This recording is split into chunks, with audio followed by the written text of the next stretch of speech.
जय हिंद दोस्तों। स्वागत है आप सभी का आपके अपने चैनल मिरर इंडिया में। तो दोस्तों यह रिवीजन क्लास है। अब लगभग 1 महीने ही बचे हैं एग्ज़ाम के लिए, तो ज़्यादा से ज़्यादा हम रिवीजन करेंगे और MCQ टाइप के क्वेश्चनों को कवर करेंगे। तो दोस्तों हम डेली ही 10-15 MCQ क्वेश्चनों को लगाते हैं। और दोस्तों ये जो क्वेश्चन है मैं परीक्षा धाम की बुक से लगवा रही हूँ। तो चलिए दोस्तों स्टार्ट करते हैं आज का पहला क्वेश्चन। तो आज का पहला क्वेश्चन है, मध्य प्रदेश में सरसों की हांडी किस क्षेत्र को कहा जाता है? तो दोस्तों मध्य प्रदेश में सरसों की हांडी किस क्षेत्र को कहा जाता है? तो चलिए ऑप्शन देख लेते हैं। मालवा का पठार, बुंदेलखंड का पठार, बघेलखंड का पठार, मध्य भारत का पठार। तो दोस्तों सबसे ज़्यादा जो सरसों है वो किस पठार में होता है मध्य प्रदेश में?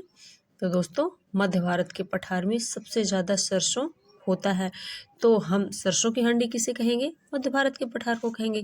चलिए इससे रिलेटेड इसकी कुछ महत्वपूर्ण बिंदुओं को भी देख लेते हैं। तो मध्य भारत की विशेषताएं भी देख लेते हैं। पठार की मुख्य नदी चंबल है। तो दोस्तों मध्य भारत के पठार में कौन सी नदी बहती है? चंबल नदी। इस पठार में कछेरी और जलोढ़ मृदा की यहाँ पे कछारी और जलोढ़ मृदा की अधिकता है।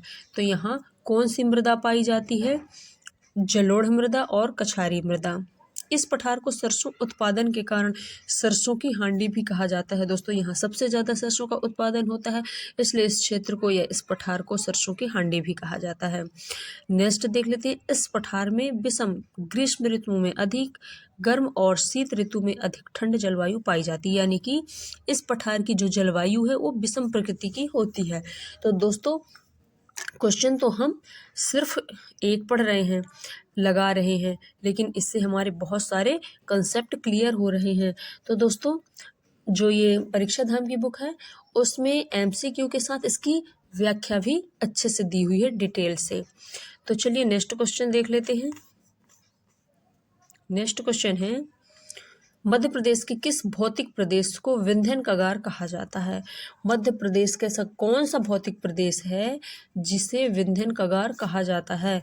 चलिए ऑप्शन देख लेते हैं। सतपुड़ा मेकाल श्रेणी, रीवा पन्ना का पठार, मालवा का पठार, बुंदेलखंड का पठार।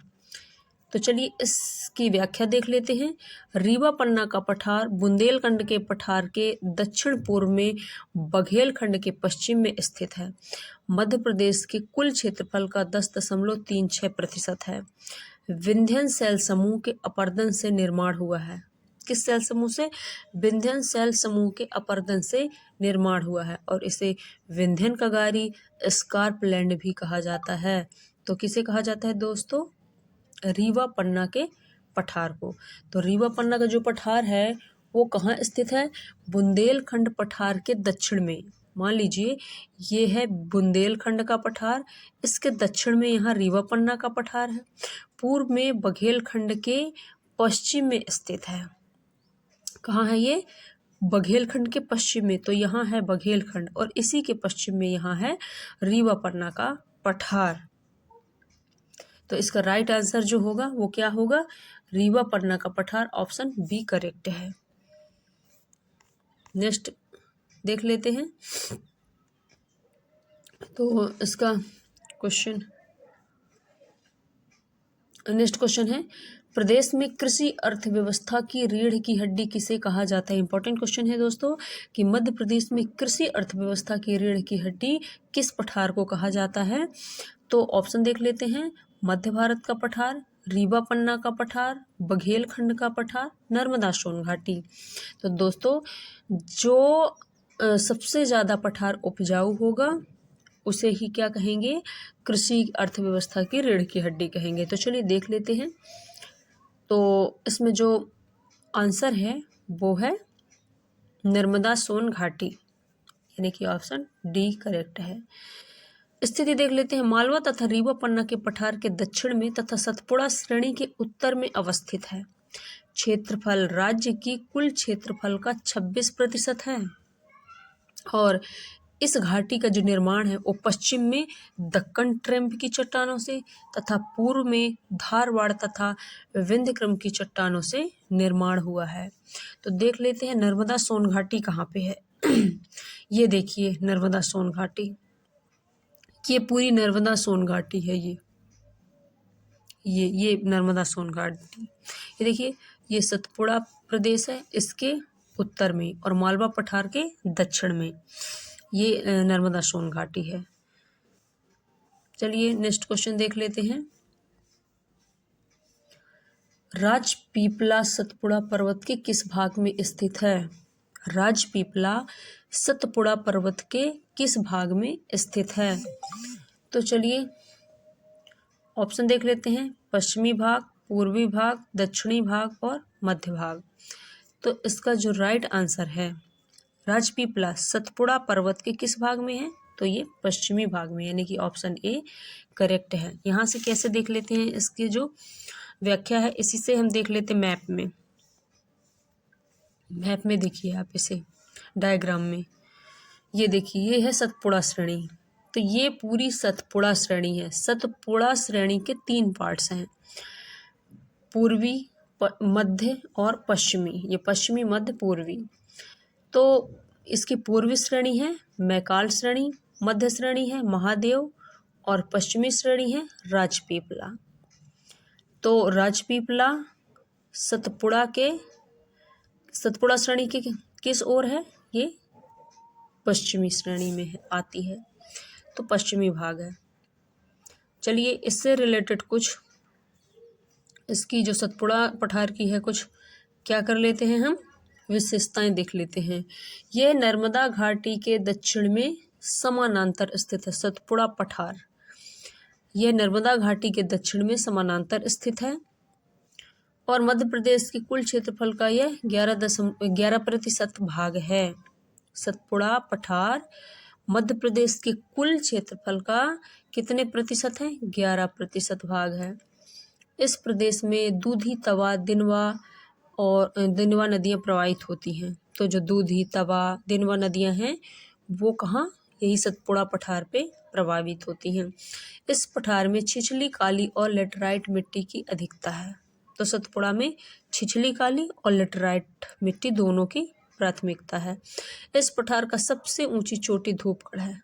तो सतपुड़ा की सबसे ऊंची चोटी धूपगढ़ है, जो कि ये मध्य में महादेव श्रेणी के अंतर्गत आती है। तो चलिए दोस्तों नेक्स्ट क्वेश्चन देख लेते हैं।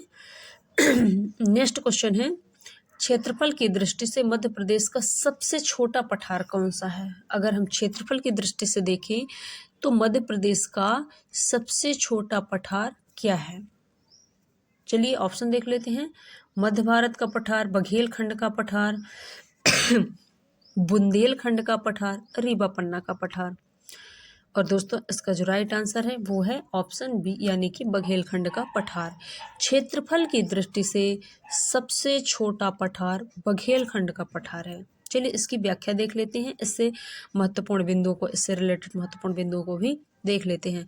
मध्य प्रदेश के पूरी भाग में स्थित है। जो बघेलखंड का पठार है वो मध्य प्रदेश के किस भाग में स्थित है? पूर्वी भाग में स्थित है। प्रदेश का लगभग 7% है। तो यह मध्य प्रदेश के कुल क्षेत्रफल का कितना है? 7% है। सिंगरौली, सीधी, रीवा, शहडोल जिले इसी में आते हैं।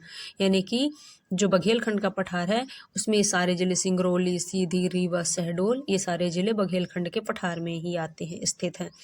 मध्य प्रदेश का सबसे छोटा प्राकृतिक पठार भी यही है। मध्य प्रदेश का सबसे छोटा प्राकृतिक पठार है। चलिए नेक्स्ट क्वेश्चन देख लेते हैं। क्वेश्चन है, मध्य प्रदेश में प्रमुख रूप से किस प्रकार की चट्टानों का विस्तार पाया जाता है? मध्य प्रदेश में कौन कौन सी चट्टानें पाई जाती हैं? देख लेते हैं ऑप्शन। आर्कियन, विंध्यन, गोंडवाना, उपर्युक्त सभी। और दोस्तों इसका तो राइट आंसर है ऑप्शन डी, उपर्युक्त सभी, क्योंकि आर्कियन, विंध्यन, गोंडवाना सभी प्रकार की चट्टानें मध्य प्रदेश में पाई जाती हैं। चलिए व्याख्या इसकी देख लेते हैं, इसके कुछ महत्वपूर्ण बिंदुओं को। तो दोस्तों मध्य प्रदेश में भूगर्भिक संरचना के आधार पर निम्न प्रकार की चट्टानें पाई जाती हैं। कौन कौन सी? आर्कियन चट्टानें, धारवाड़ चट्टानें, कडप्पा चट्टानें, विंध्यन चट्टानें, गोंडवाना चट्टानें, दक्कन ट्रैम्प चट्टानें और टर्शियरी चट्टानें। तो ये सारी जितनी भी चट्टानें हैं ये मध्य प्रदेश में पाई जाती हैं, इसलिए इसका आंसर जो होगा वो उपर्युक्त सभी होगा, यानी आर्कियन, विंध्यन, गोंडवाना सभी प्रकार की चट्टानें मध्य प्रदेश में पाई जाती हैं। चलिए नेक्स्ट क्वेश्चन देख लेते हैं। क्वेश्चन है बुंदेलखंड नीस किन चट्टानों में पाई जाती है? बुंदेलखंड जो नीस है वो किन चट्टानों में पाई जाती है? चलिए ऑप्शन देख लेते हैं। आर्कियन चट्टानें, गोंडवाना चट्टानें, धारवाड़ चट्टानें, इनमें से कोई नहीं। तो दोस्तों बुंदेलखंड जो नीस है वो आर्कियन चट्टानें, यानी कि ऑप्शन ए करेक्ट है। बुंदेलखंड नीस आर्कियन चट्टानों में पाई जाती है। तो चलिए इसकी व्याख्या देख लेते हैं और इससे रिलेटेड महत्वपूर्ण बिंदुओं को भी कवर कर लेते हैं। आर्कियन चट्टानें, अगर इसकी विशेषता देखें तो यह अत्यधिक प्राचीनतम चट्टानें हैं। अगर पूछा जाए आर्कियन चट्टानें किस प्रकार की चट्टानें हैं, तो दोस्तों यह अत्यधिक प्राचीनतम चट्टानें हैं और ये चट्टानों का निर्माण प्रीकैम्बियन काल में हुआ था। प्रीकैम्बियन काल में हुआ था। अगर ऐसा क्वेश्चन पूछ ले तो आर्कियन चट्टानों का जो निर्माण है वो किस काल में हुआ था, तो दोस्तों ये कैम्बियन काल में हुआ था। और आग्नेय चट्टानों के रूपांतरण के कारण इनमें नीस व शिस्ट का निर्माण हुआ। तो किस कारण इसमें नीस व शिस्ट का निर्माण हुआ? आग्नेय चट्टानों के रूपांतरण के कारण इनमें नीस व शिस्ट का निर्माण हुआ है। बुंदेलखंड नीस सबसे पुरानी नीस है। अगर क्वेश्चन पूछ ले कि कौन सी नीस सबसे पुरानी नीस है, तो बुंदेलखंड नीस सबसे पुरानी नीस है।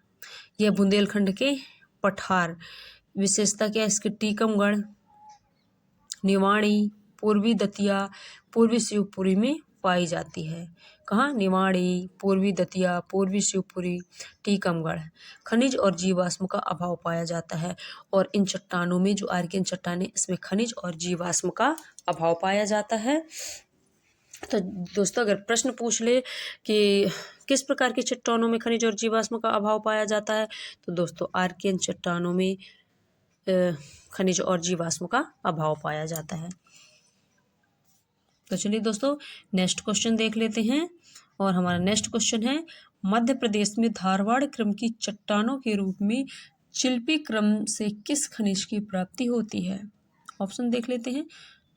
बॉक्साइड, हीरा, मैंगनीज और रॉक फॉस्फेट। मध्य प्रदेश में धारवाड़ क्रम की चट्टानें हैं और उन चट्टानों के रूप में जो चिल्पी क्रम से किस खनिज की प्राप्ति होती है?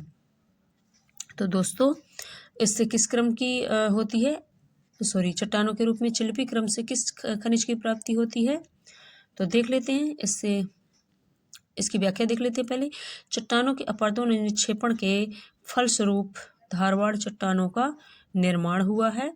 मध्य प्रदेश में यह चट्टानें संकोली श्रेणी, जबलपुर चिल्पी श्रेणी, बालाघाट व सौंसर श्रेणी, बिजावर में पाई जाती हैं।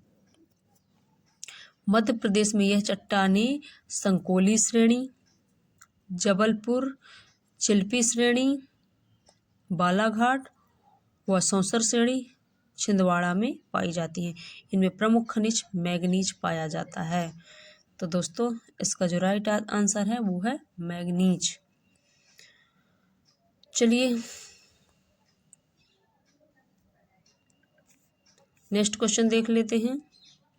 क्वेश्चन है मध्य प्रदेश के पन्ना जिले में हीरे की प्राप्ति किस प्रकार की चट्टानों से होती है? मध्य प्रदेश के पन्ना जिले में हीरे की प्राप्ति किस प्रकार की चट्टानों से होती है? चलिए इसकी व्याख्या देख लेते हैं। धारवाड़, आर्कियन चट्टान, कडप्पा चट्टानें या गोंडवाना चट्टानें, ये ऑप्शन है। तो दोस्तों कडप्पा चट्टानें में ही हीरा प्राप्त होता है। कडप्पा क्रम की जो चट्टानें हैं उनका निर्माण धारवाड़ क्रम की चट्टानों के अपरदन व निक्षेपण से हुआ है। जब धारवाड़ चट्टानों का क्या हुआ? अपरदन और निक्षेपण हुआ, तभी कडप्पा क्रम की जो चट्टानें हैं वो प्राप्त हुई। इन चट्टानों में बलुआ पत्थर, चूना पत्थर, हीरा आदि खनिज पाए जाते हैं। तो कौन कौन से खनिज पाए जाते हैं? बलुआ पत्थर, चूना पत्थर और हीरा। मध्य प्रदेश की जो बिजावर श्रेणी है जो पन्ना में है उसमें हीरा पाया जाता है। तो कौन सी चट्टानें? ऑप्शन सी, कडप्पा चट्टानें। चलिए नेक्स्ट क्वेश्चन देख लेते हैं और हमारा नेक्स्ट क्वेश्चन है मध्य प्रदेश विंध्य क्रम की चट्टानों का सर्वाधिक विस्तार नर्मदा सोन घाटी के किस भाग में पाया जाता है? मध्य प्रदेश में विंध्य क्रम की चट्टानों का जो सर्वाधिक विस्तार है वो नर्मदा सोन घाटी के किस भाग में पाया जाता है? चलिए ऑप्शन देख लेते हैं। पूर्वी भाग, पश्चिमी भाग, उत्तरी भाग, पश्चिमी भाग, दक्षिणी भाग। तो सबसे ज़्यादा विंध्य क्रम की चट्टानों का विस्तार नर्मदा सोन घाटी में किस भाग में पाया जाता है? चलिए सबसे पहले इसकी व्याख्या देख लेते हैं। विंध्यन चट्टानें कुडब्बा चट्टानों के बाद इन चट्टानों का निर्माण हुआ।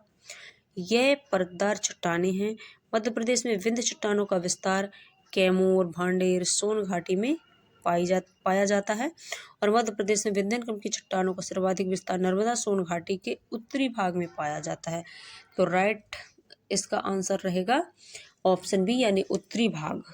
तो जो नर्मदा सोन घाटी है, मान लीजिए ये नर्मदा सोन घाटी है, तो इसके उत्तरी इस भाग में सबसे ज़्यादा क्या है, विंध्यन क्रम की चट्टानें पाई जाती है। इसके दक्षिणी पूर्व पश्चिम में नहीं, इसके उत्तरी भाग में पाया जाता है। तो दोस्तों आज के लिए इतना ही।